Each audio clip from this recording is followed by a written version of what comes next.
Hola, bienvenidos a este vídeo en el que vamos a explicar el examen de junio de 2017 de las PAU de Química, opción A. Considere las especies químicas como el trifluoruro de boro, todas las que tenemos a continuación, y responda a las siguientes cuestiones. Represente la estructura de Lewis de cada una de las especies químicas anteriores. B. Explique razonablemente la geometría de cada una de estas especies químicas. Y C. Considerando las moléculas como el trifluoruro de boro y el monóxido de difluor, explique en qué caso el enlace de flúor con el átomo central es más polar. Y D. Explique razonablemente la polaridad de las moléculas. Bueno, vamos a ir una a una de las especies químicas y vamos a explicar los diferentes apartados. Empecemos con el primero, con la primera especie química, que es el trifluoruro de boro. ¿De acuerdo?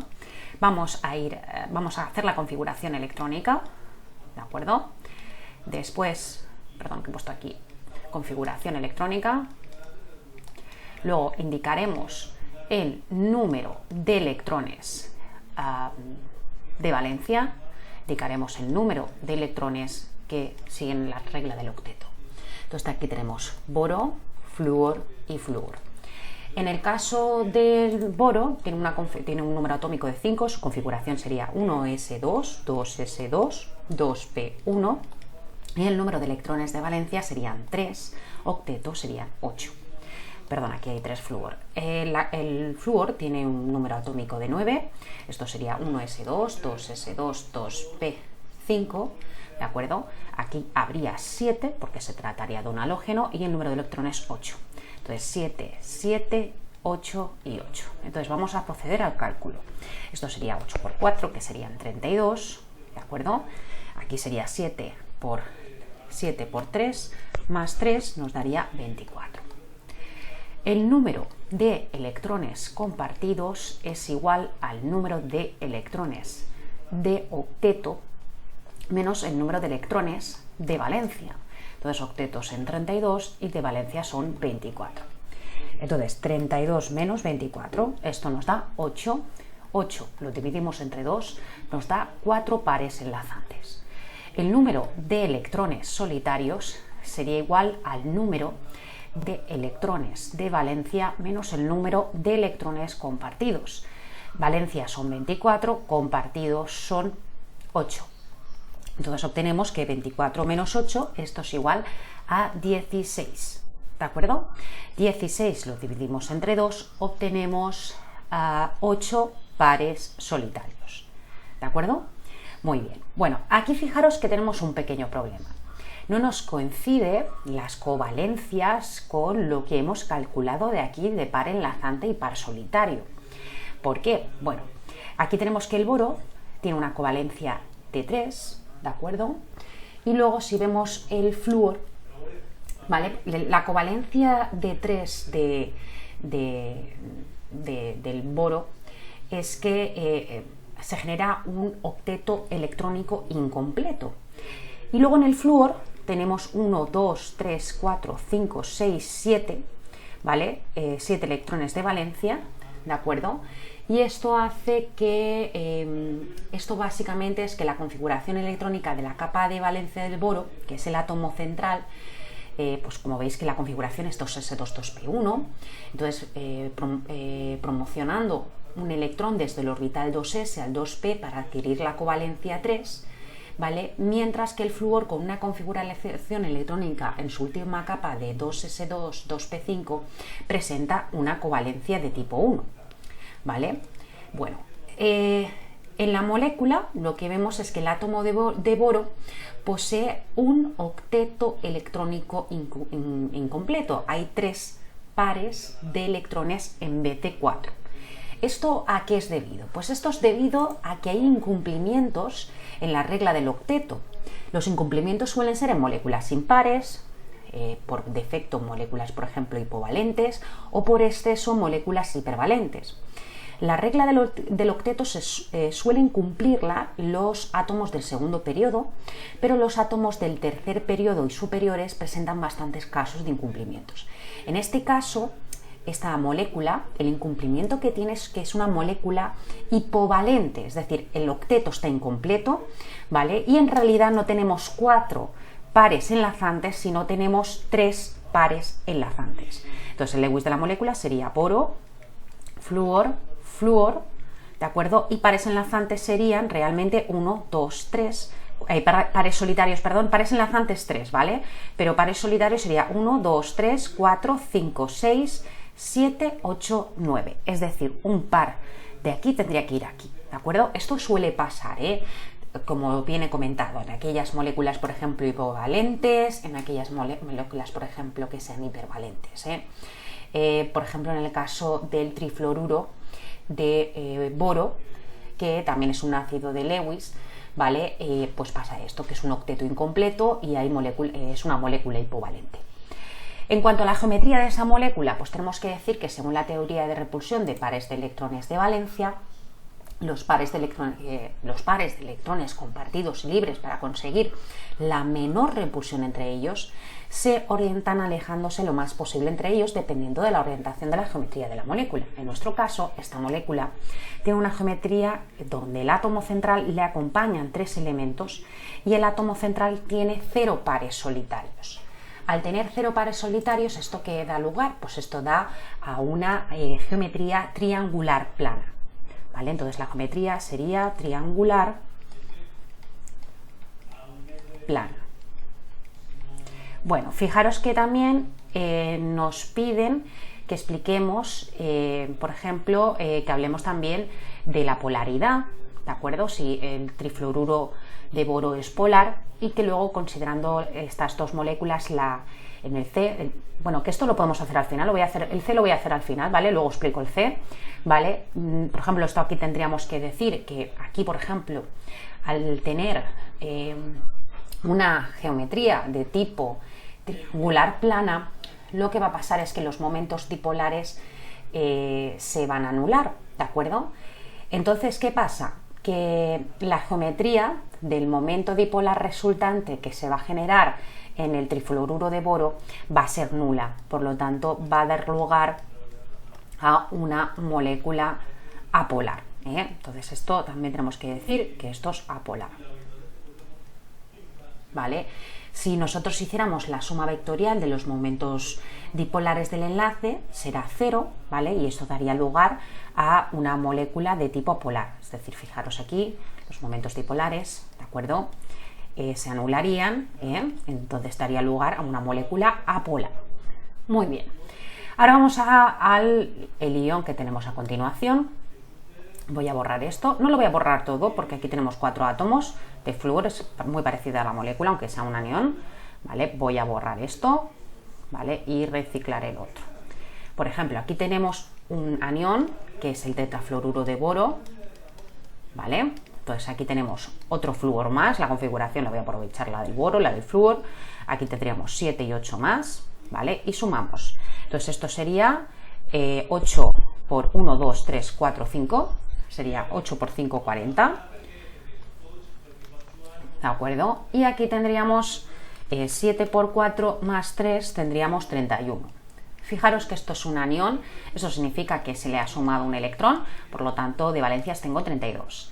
Entonces el número de electrones compartidos sería 40 menos 32, pues 40 menos 32 sería 8. 8 lo dividimos entre 2, nos salen 4 pares enlazantes. Ahora bien, de valencia son 32, compartidos hemos obtenido 8, ¿de acuerdo? 32 menos 8, 32 menos 8, obtenemos 24 pares solitarios y 24 lo dividimos entre 2, nos salen 12 pares solitarios.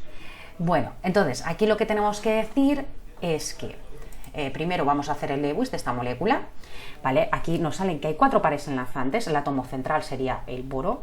El boro en este caso, al ser un anión, pues adquiere una covalencia de 4. Entonces tenemos 4 pares enlazantes y luego tenemos el flúor. Los 4 flúor. Estos 4 flúors habrá 12 pares solitarios. 1, 2, 3, 4, 5, 6, 7, 8, 9, 10, 11, 12. Vamos a poner un corchete para indicar que es un anión y aquí ponemos la carga negativa. Entonces, esto tenemos una geometría, el átomo central le acompaña 4 elementos y el átomo central tiene 0 pares solitarios. Entonces se trata de ¿qué? Pues de tener una geometría de tipo tetraédrica. ¿Vale? La geometría es de tipo tetraédrica. ¿De acuerdo? Entonces, ahora bien, tenemos que justificar, por ejemplo, en este ejercicio, en esta especie química, no tenemos que justificar, por ejemplo, la polaridad. Obviamente, esto va a ser una molécula polar. ¿Debido a qué? Pues debido a que es un anión. Entonces, los aniones pues son polares, ¿no? Por eso no nos preguntan si el estudio de su polaridad. Vamos al siguiente compuesto, que es el monóxido de difluoruro, ¿vale? Y vamos a hacer su Lewis. Vale, vamos a borrar esto.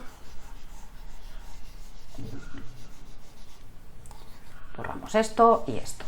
Bueno, siguiente compuesto, que sería el monóxido de difluor, ¿vale? Entonces vamos a poner que tenemos 3 átomos de flúor, 2 átomos de flúor y 1 de oxígeno.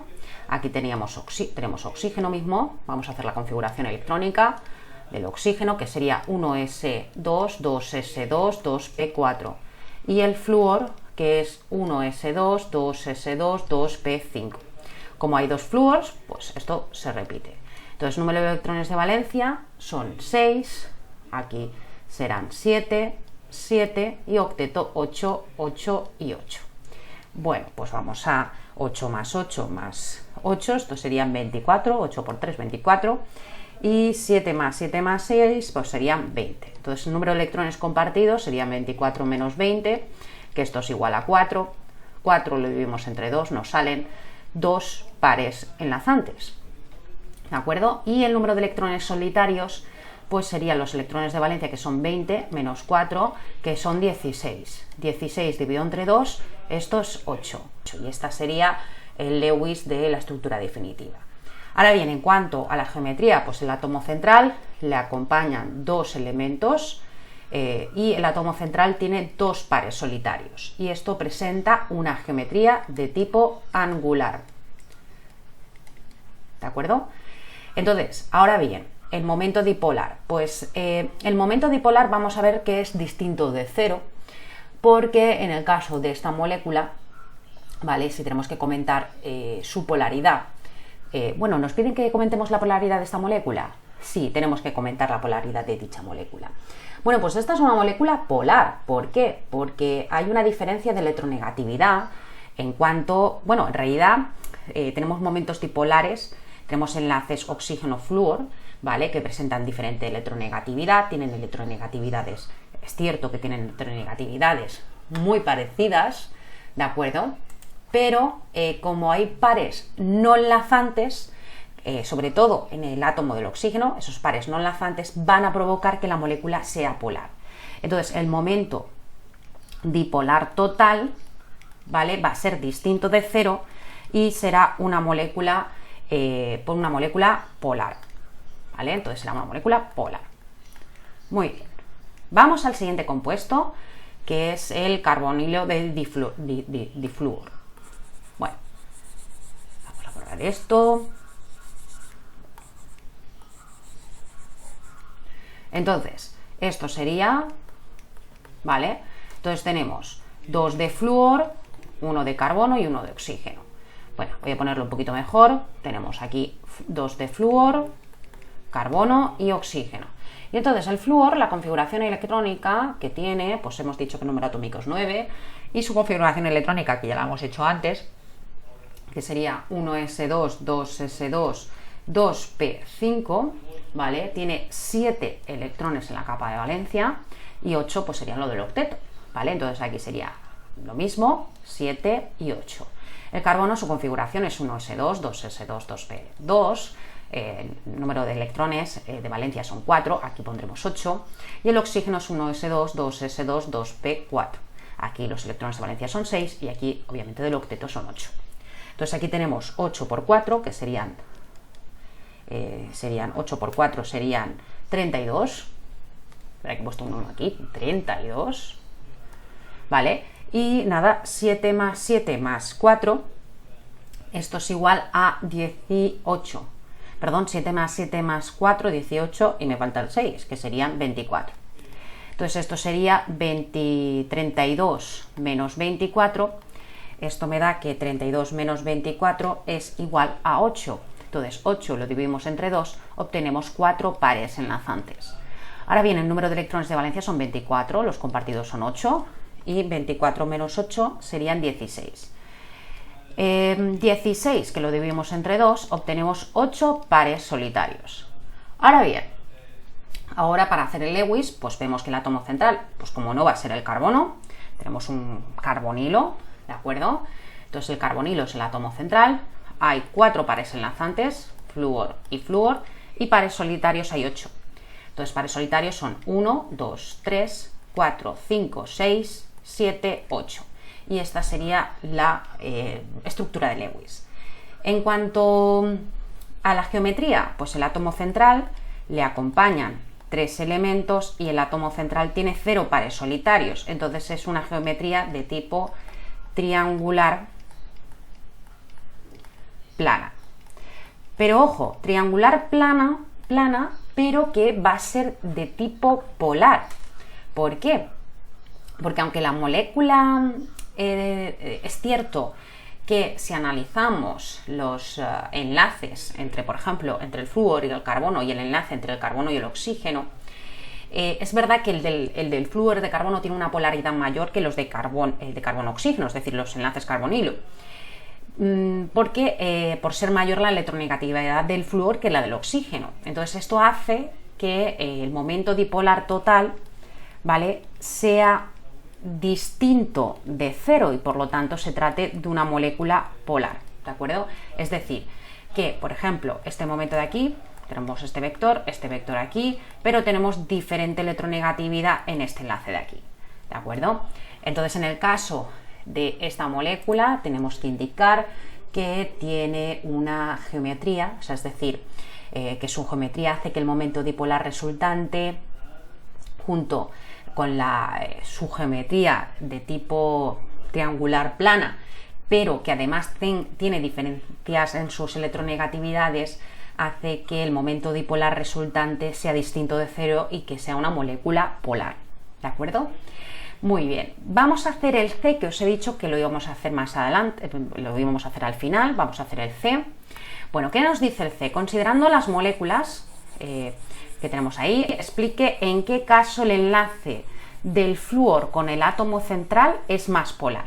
Claro, nosotros cuando hemos hecho el Lewis de este y de esta molécula, ¿de acuerdo?, hemos visto el boro que tenía enlaces con el flúor, que además nos ha resultado un incumplimiento del octeto, ¿de acuerdo? Esto era el Lewis, ¿vale? Y en el caso del monóxido de difluor, ¿vale?, nos pasaba lo siguiente: 1, 2, 3, 4, 5, 6, 7 y 8. Se nos quedaba así el Lewis. Bueno, pues ¿qué pasa con estas moléculas? Bueno, pues que fijaros que no nos dan datos, ¿eh? Tenemos que sabernos un poco la tabla periódica para situar cada uno de estos elementos, ¿eh? ¿Vale? Pero lo que podemos indicar es que la mayor diferencia de electronegatividad entre el átomo de flúor y boro es la que hay entre un átomo de oxígeno y de flúor. Entonces se pone manifiesto en el que el enlace flúor-boro es más polar que el enlace flúor-oxígeno. ¿Qué quiere decir esto? Pues esto quiere decir lo siguiente, es decir, si nosotros atendemos a los dos enlaces, ¿vale?, los dos enlaces que forma el flúor con el boro y luego con el oxígeno, hay una mayor polaridad en el enlace del boro con el flúor, o del flúor con el bromo. ¿Por qué? Porque el boro es un átomo menos electronegativo y por lo tanto hay una mayor diferencia en la electronegatividad. Es decir, por lo tanto tiene una mayor polaridad. Entonces este es el que tiene una mayor polaridad, ¿de acuerdo? Muy bien, vamos al problema 2. Ahorramos esto y vamos al problema 2. Problema 2.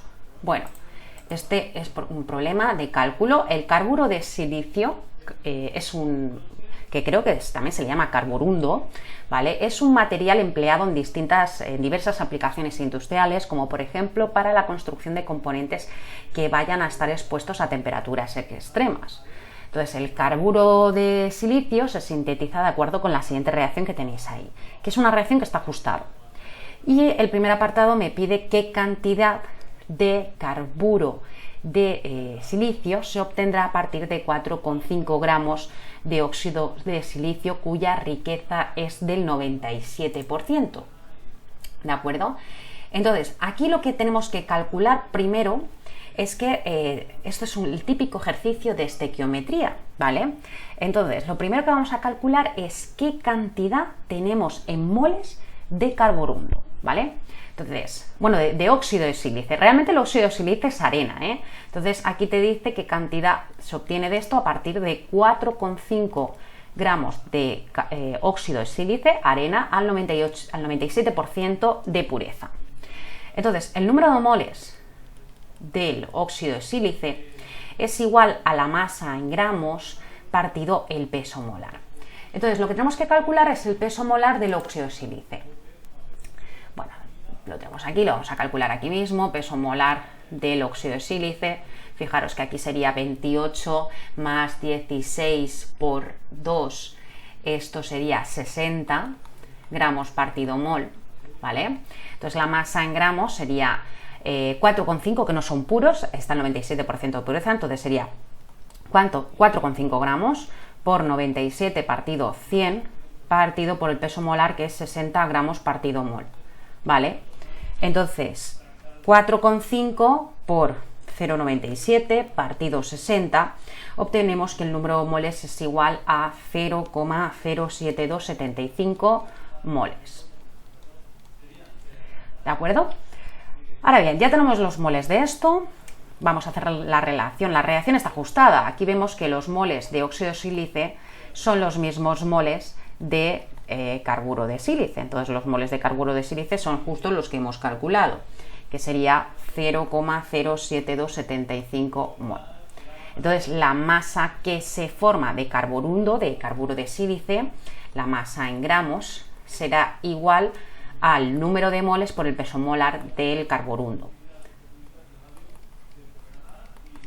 Al número de moles por el peso molar. Bueno, no lo tenemos, vamos a calcular aquí el peso molar del carburo de sílice. Esto sería 28 más 12, serían 40 gramos partido mol.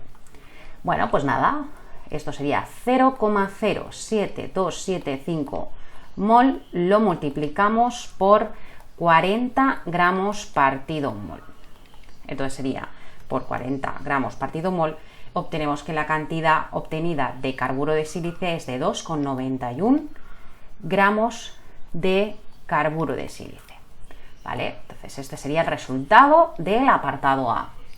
Vale, el apartado B te dice que cuántos gramos de carburo de sílice se obtendrán poniendo en contacto 10 gramos de óxido de sílice puro con 15 gramos de carbono y qué masa sobraría de cada uno de los reactivos.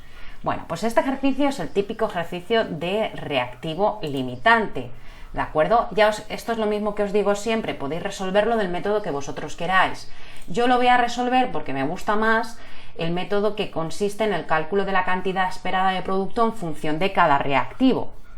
¿De acuerdo? Entonces lo que voy a hacer es que para encontrar el reactivo limitante compararé la cantidad de producto que se obtiene con la cantidad dada de cada reactivo por separado. Y el reactivo que produzca la menor cantidad de producto es el reactivo limitante, ¿vale? Lo voy a hacer de esa manera. Ya os digo que se puede hacer de mil maneras. Bueno, mil maneras no, pero unas cuantas, quizás se me ocurren 3 o 4, no sé, hay varias maneras de hacerlo. A lo largo de los años he visto muchas maneras de resolver este tipo de problemas. Hacer lo que queráis, pero que esté bien.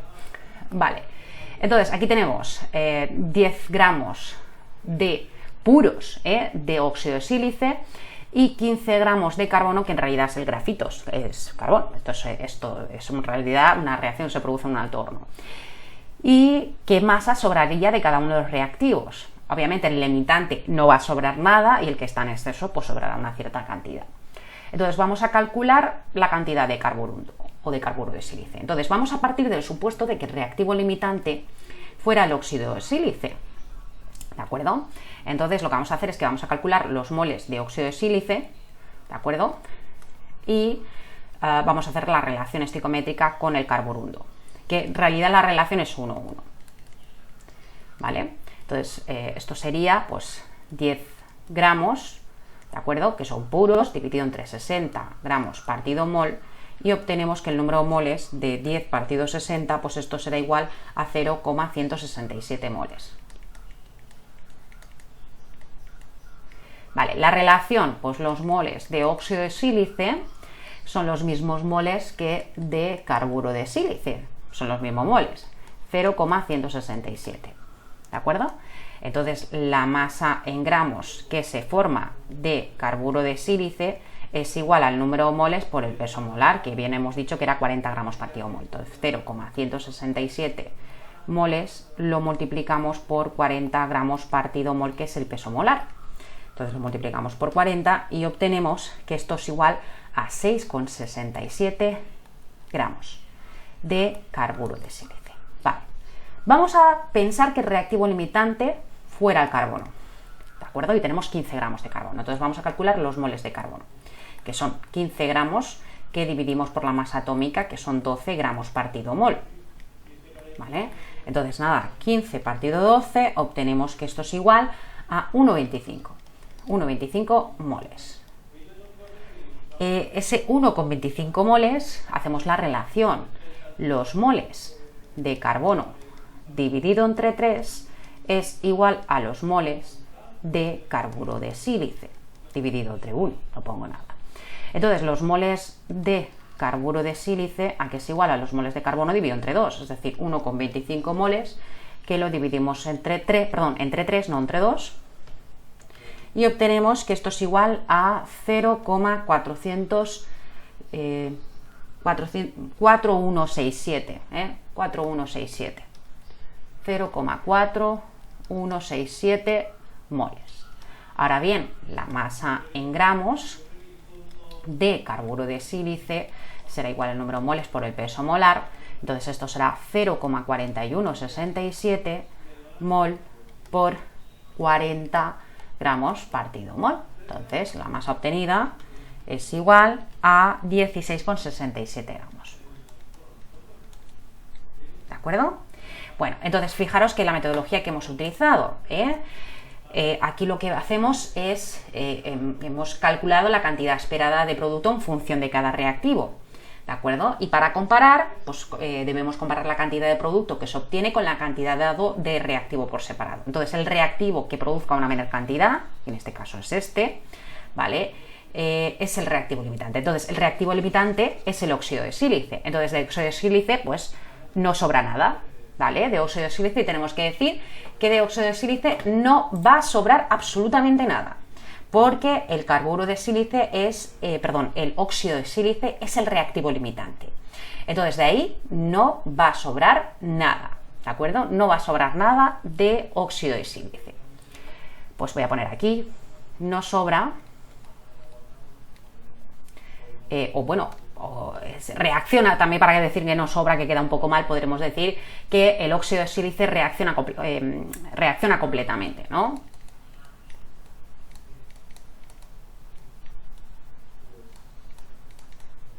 Por lo tanto, ¿de qué va a sobrar? Pues va a sobrar de grafito, de carbono. Entonces, ¿cómo averiguamos la cantidad que sobra? Pues muy fácil. La cantidad que sobra, a ver, el limitante es el que manda.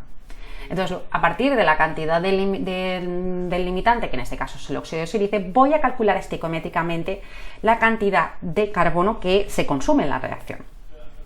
Entonces, la relación del óxido de sílice, ¿vale?, es igual a los moles de carbono dividido entre 3.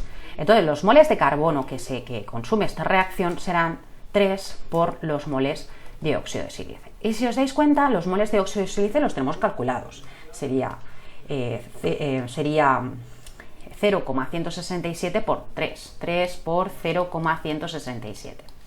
Entonces obtenemos que esto es igual a 0,5 moles.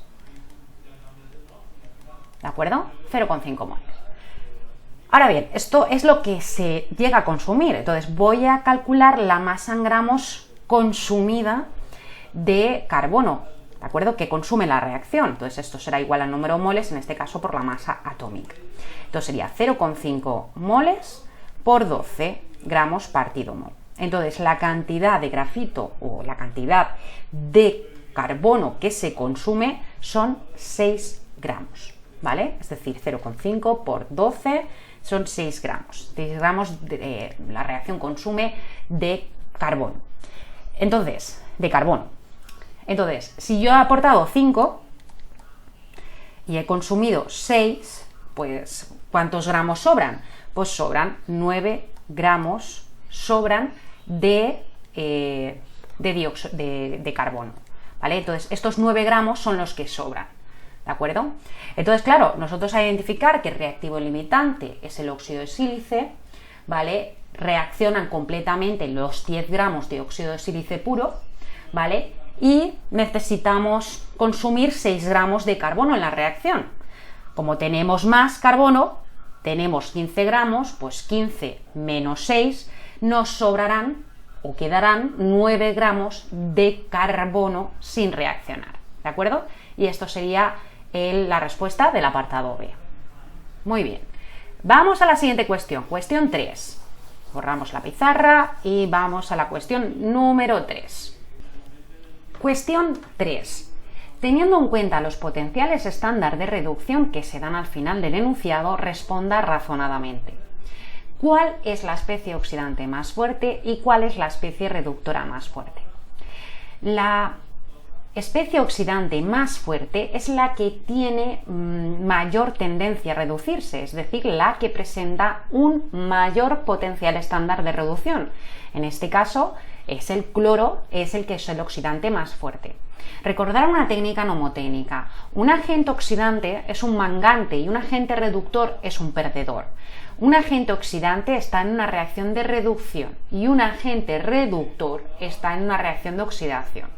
¿De acuerdo? Entonces el que tiene un valor de potencial estándar, un potencial estándar de reducción mayor es el cloro. ¿De acuerdo? Entonces es el oxidante más fuerte. La especie reductora más fuerte es la que tiene mayor tendencia a oxidarse, es decir, la que tiene un menor potencial estándar de reducción. En este caso sería el vanadio, que es el reductor más fuerte. Muy bien, vamos a la opción B. Opción B. ¿Qué especies podrán ser reducidas por el plomo sólido? Para cada caso, escriba la semirreacción de oxidación y la de reducción, así como la ecuación química global ajustada. Bueno, pues aquí lo que tenemos que tener en cuenta es que para plantear las semirreacciones, el plomo es sólido, entonces el plomo se oxida y el resto de las especies se tienen que reducir para ver si se producen o no. Entonces, para que se lleve a cabo la reacción, el potencial final o la variación del potencial de la reacción tiene que salir de signo positivo para que el proceso sea espontáneo, ya que la energía de Gibbs tendría que ser de signo negativo. Entonces, teniendo en cuenta esto, tenemos que tener en cuenta que la variación de potencial, pues lo que he comentado, la variación del potencial de la reacción debe ser de signo positivo para que la variación de la energía libre de Gibbs, que es igual a menos el número de electrones transferidos por la constante de Faraday por la variación del potencial de la reacción, debe ser de signo negativo para que sea un proceso espontáneo. Entonces, ¿qué tiene que pasar? Que los potenciales de oxida, el potencial es la suma, o sea, esa variación del potencial de la reacción, la suma del potencial de reducción más la suma del potencial estándar de oxidación nos tiene que dar un signo positivo. Entonces, ¿qué le pasa en el caso del plomo? Pues como el plomo es un sólido, ¿vale? Entonces pasa a plomo más 2. Entonces la variación del potencial de oxidación, que lo voy a cambiar de signo, en vez de poner el potencial estándar de reducción, voy a poner el de oxidación, simplemente hay que cambiar el signo. Entonces esto sería más 0,126 voltios, ¿de acuerdo? Entonces tenemos que probar con valores que nos den, que la suma nos den valores positivos. Entonces, a ver, si pongo, por ejemplo, el potencial de reducción estándar del azufre. Pues aquí me saldría negativo, no valdría. El del cloro sí que valdría porque es más 1,36 voltios. Vamos a probar con el del cloro. Bueno, entonces la reacción global ajustada sería el plomo sólido más el cloro gas, ¿vale? Nos daría plomo más 2 y 2 de cloruro. Y la variación del potencial sería de signo positivo. ¿En qué otro caso pasa esto también? Pues pasa con el yodo. Con el yodo también pasa, pero no va a pasar con el plomo, obviamente no, ni con el vanadio tampoco. Entonces, con el plomo también pasa. Entonces, vamos a calcularlo en el caso del plomo. Perdón, con el yodo. Yodo, no plomo. El plomo es en la reacción de oxidación. Entonces, en el caso del yodo sería yodo gas, yodo molecular, que nos da ion yoduro, en este caso 2, y aquí pondremos 2 electrones. Bueno, la semireacción, aquí tendríamos que poner el potencial de reducción.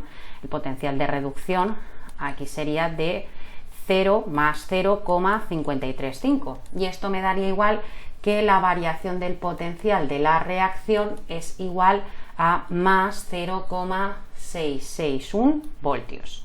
Y la reacción global sería el plomo sólido más yodo gas, ¿vale? Nos da plomo más 2 acuoso y más 2 de yoduro, ¿vale? Que también sería a nivel acuoso, ¿vale? Entonces, aquí los únicos valores, ¿vale? Los únicos pares, las únicas especies que cumplen lo que hemos dicho antes, que tengan un potencial de reducción mayor que el del plomo, ¿vale? Que es mayor que menos 0,126, son el cloro y el yodo, ¿de acuerdo? Y las reacciones serían las que hemos escrito a continuación. Muy bien, vamos al problema 4. Problema 4. ¿Qué nos dice el problema 4?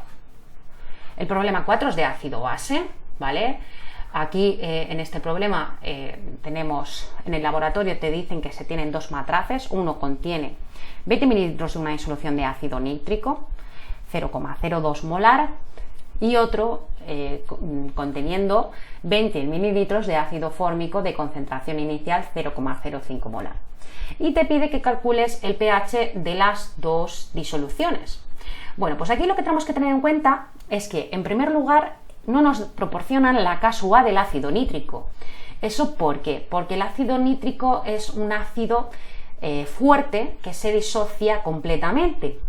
Pero sí que tenemos la K-A del ácido fórmico. El ácido fórmico es un ácido débil que su grado de disociación es inferior al 100% y se disocia parcialmente, ¿de acuerdo? Entonces, en el ácido nítrico, la concentración de ácido nítrico sería la misma concentración de los protones, y en el ácido fórmico tendríamos que hacer un cuadro de disociación y sería un ejercicio de equilibrio químico, ¿vale? Muy bien, pues nada, vamos allá. Vamos a calcularlo y nada. Como el ácido nítrico es un ácido muy fuerte y lo que hemos dicho, que se encuentra totalmente ionizado, entonces lo que va a pasar es que la concentración de protones o iones oxonio, como queráis poner, de 0,02 molar es la misma concentración del ácido, ¿de acuerdo? Entonces el pH del ácido fórmico, perdón, del ácido nítrico, ¿vale? Voy a poner el equilibrio si queréis, aquí una flecha porque es un ácido fuerte, te da protones y ion nitrato. Entonces, claro, la concentración, lo que hemos comentado, la concentración de protones o iones oxonio es la misma concentración que de ácido nítrico y esa concentración es 0,02 molar. Entonces el pH es fácil, sería el pH es igual al menos logaritmo de la concentración de protones, o lo que es lo mismo, el menos logaritmo en base 10 de 0,02. Y entonces esto es igual a 1,7, ¿vale? Esto sería, pues, la primera parte, fijaros que sería bastante fácil, ¿no? Simplemente sería esto. Bueno, he puesto 1,7, pero en realidad he redondeado. Esto sería realmente... Voy a dejar el redondeo, 1,7. Esto realmente sería 1,6989, 1,7 de pH. Ahora voy a calcular el pH del ácido fórmico. El ácido fórmico es débil, ¿vale? Entonces claro, el grado de disociación va a ser inferior al 100%. Entonces vamos a tener que hacer un cuadro de disociación con las diferentes concentraciones en equilibrio. Entonces el ácido fórmico, ¿vale? Lo voy a poner tipo Arrhenius mismo, doble flecha, ¿vale? Nos da ion formiato, ¿vale? Más protones. Entonces tenemos una concentración inicial, una variación y una concentración en equilibrio. La concentración inicial del ácido fórmico es 0,05 molar. Aquí obviamente nada, la variación será menos X más X más X y la concentración en equilibrio será 0,05 menos X, X y X. Y la K sub A será igual a la concentración de ion formiato por la concentración de protones partido la concentración de ácido fórmico. Y esto será igual a X por X, X al cuadrado, partido 0,05 menos X igual a la K sub A, que es 1,8 por 10 elevado a menos 4.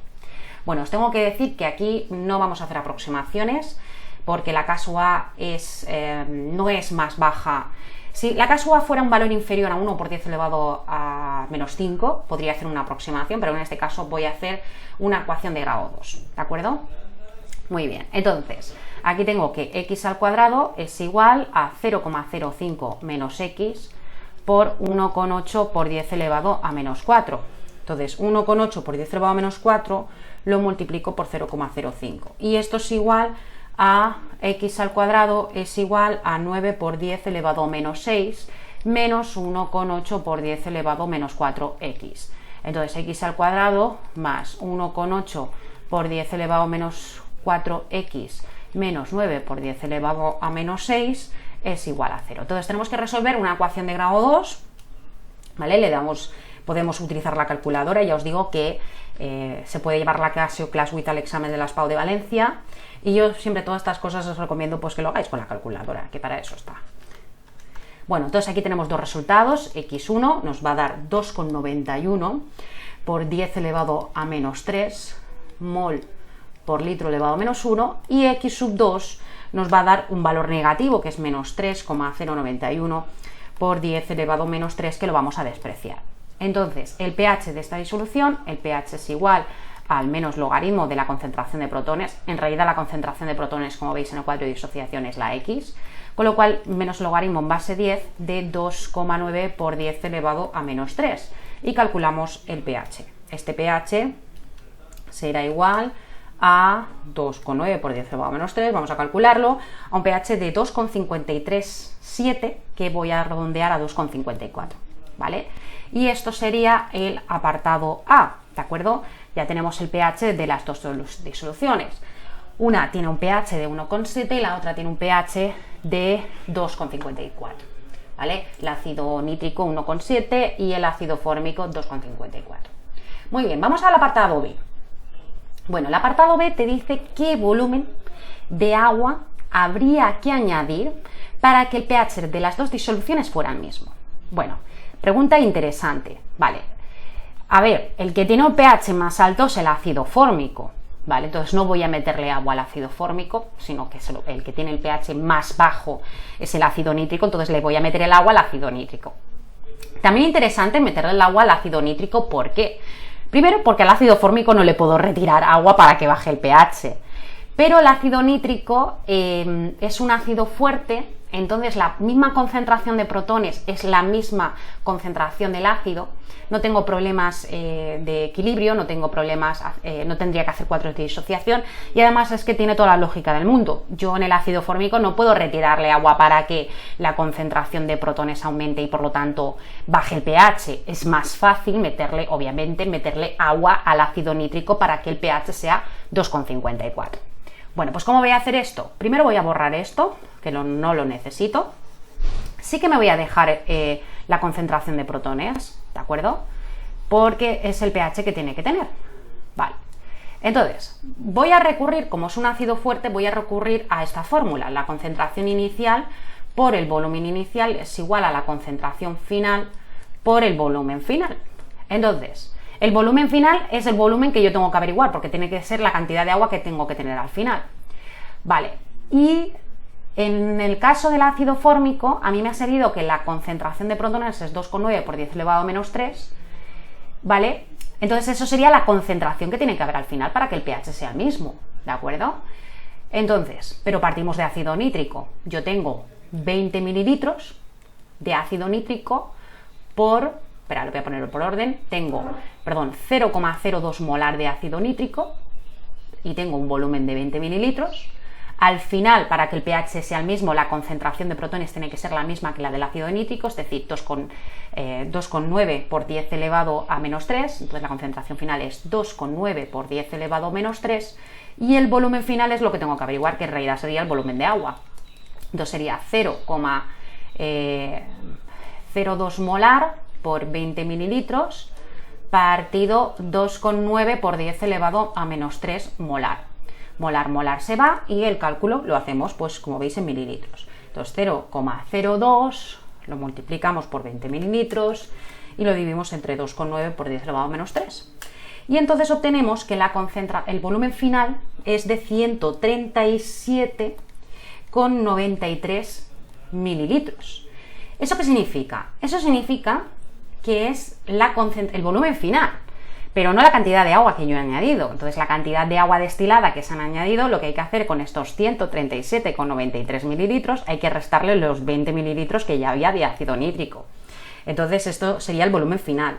Entonces la cantidad de ácido nítrico que teníamos era 20, el volumen final es 137, por lo tanto la cantidad de agua que hemos añadido para que el pH de las dos disoluciones sea el mismo son 117,93 mililitros de agua destilada, ¿vale?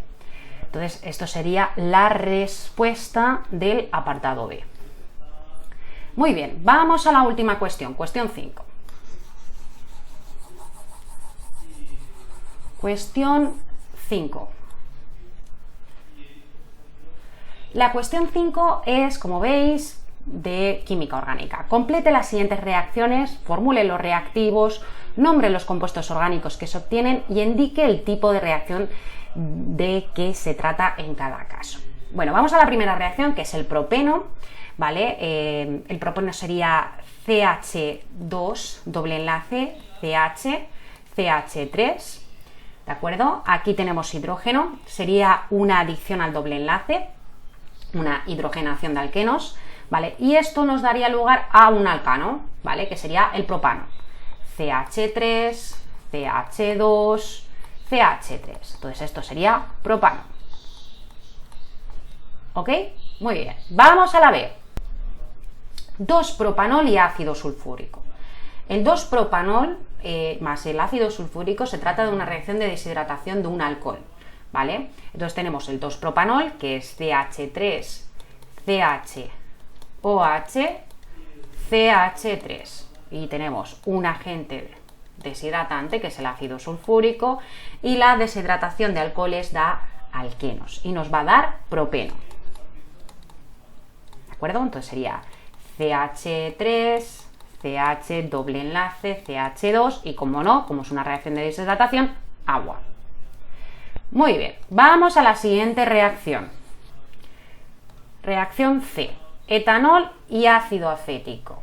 Bueno, esta es muy clásica. Esta es una reacción de esterificación. Entonces tenemos el ácido acético y el etanol. Bueno, pues el etanol sería CH3, CH2OH, más el ácido acético, que sería CH3, COOH. Y esto nos da una reacción de esterificación, que sería más concretamente el acetato de etilo. ¿Vale? Acetato por el acético, ¿vale? Y el etilo por el etanol. CH2, CH3 y, como no, agua. ¿Vale? Es una reacción de esterificación. Muy bien, vamos a la siguiente reacción. Reacción D. Benceno y bromo. Bueno, pues el benceno y bromo se trata de una reacción de halogenación del benceno, ¿vale? Que es una reacción de sustitución. Bueno, pues tenemos aquí el benceno, yo lo voy a dibujar así, ¿vale? Uy, qué mal he dibujado ese hexágono. Benceno más bromo, ¿vale? Nos va a dar bromobenceno. No dibujo muy bien el benceno, ¿eh? Bromobenceno más bromuro de hidrógeno. Vamos a poner aquí bromobenceno. ¿Vale? Y ya vamos a la última reacción. La última reacción sería propano y oxígeno.